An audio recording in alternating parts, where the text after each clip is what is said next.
Negro people, because of their secondary social status and their predominant working class composition, offered greater revolutionary possibilities than any other cross-section of the population. We mustn't kid ourselves into thinking that the communists have placed their agitators only into the black communities. They're working both sides of the street. They want hatred, violence, and bloodshed between the races, and they don't care how they get it or whom they use, even children if necessary.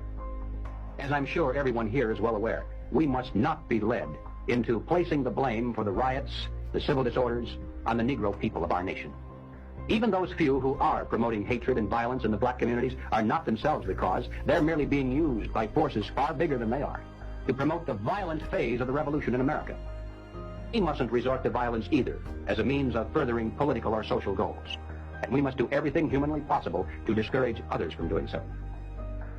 Now, would you suppose that the Communist Party played some tiny, microscopic role in the riots, the campus disorders, the assaults against police?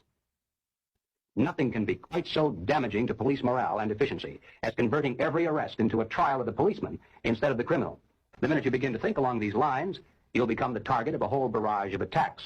You'll be called a witch hunter, a McCarthyite, a right-wing extremist, and other delicate phrases that are well designed to intimidate the average person into silence. Hoping to avoid further violence and bloodshed, the public is to be pressured into accepting measures that will move the country gradually and legally toward communism.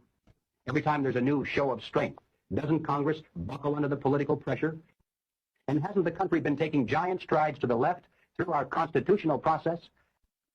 Ladies and gentlemen, not only can it happen here, not only is it happening here, but it has been happening here for years.